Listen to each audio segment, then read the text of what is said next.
Hi hello welcome to mixed talks. Surya, Pooja Hegde, Jayaram, Nassar నటించిన Retro cinema చూడడం జరిగింది.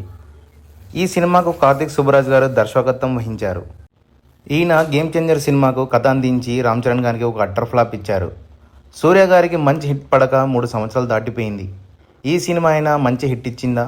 కార్తిక్ సుబ్బరాజ్ గారు ఈ సినిమా అయినా సూర్యకి హిట్ ఇప్పించాడా అనేది రివ్యూలోకి వెళ్ళి తెలుసుకుందాం. రివ్యూలోకి వెళ్లే ముందు మా జెన్యూన్ రివ్యూస్ మీకు నచ్చినట్లయితే మా వీడియోస్ని లైక్ చేసి షేర్ చేసి మా ఛానల్ని సబ్స్క్రైబ్ చేయండి. ఫస్ట్ షో సినిమాకి వెళ్ళాను కాబట్టి నిద్ర రాలేదు, లేకపోతే బాగా నిద్రపోయేవానేమో. చాలా పెద్ద సినిమా అనే ఫీలింగ్ కలిగింది. సినిమా ఎప్పుడెప్పుడు అయిపోతుందా, ఇంటికి ఎప్పుడు వెళ్దామా అనిపించింది. కథలోకి వెళితే పార్వేల్ అలియాస్ సూర్య గారిని తిలక్ అలియాస్ జోజో జార్జ్ దత్తత తీసుకుని పెంచుకుంటూ ఉంటాడు. తిలక్ స్మగ్లింగ్ చేస్తూ ఉంటాడు, దానికి పార్వేల్ హెల్ప్ చేస్తూ ఉంటాడు. పార్వేలు రుక్మిణి అలియాస్ పూజా హెగ్డే గారిని లవ్ చేయడం జరుగుతుంది. ఆమెను పెళ్లి చేసుకోవాలంటే స్మగ్లింగ్, హింస అంతా వదిలేయాలని షరతు విధిస్తుంది. దీనితో అతను తన నేర స్వభావాన్ని వదిలేయాలనుకుంటాడు. కొన్ని పరిణామాల వల్ల ఆమెను పెళ్లి చేసుకోలేకపోవడం, తర్వాత జైలుకి వెళ్ళడం, జైలు నుంచి తప్పించుకుని ఒక దీవికి వెళ్ళడం జరుగుతుంది. ఆ దీవిలో రుక్మిణిని కలుసుకున్నాడా, దీవిలో ఎటువంటి సంఘటనలు ఎదురయ్యాయి అనేదే ఈ సినిమా.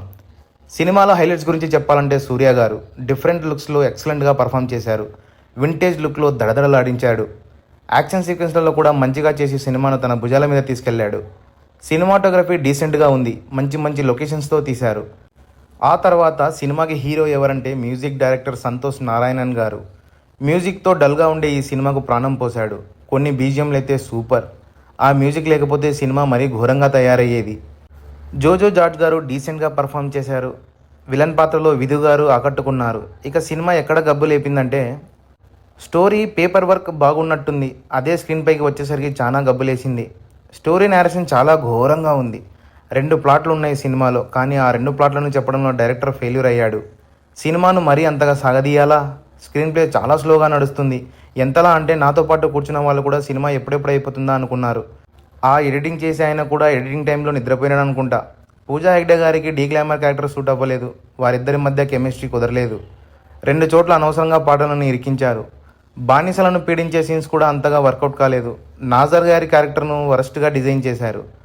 ప్రకాష్ రాజ్ క్యారెక్టర్ కూడా అంత ఇంపార్టెన్స్ లేదు. మొత్తం మీద ఈ సినిమాకు నారేటింగ్ 2. మంచి కథను, మంచి ఛాన్స్ను డైరెక్టర్ గారు తన చేతులారా నాశనం చేసుకున్నాడు.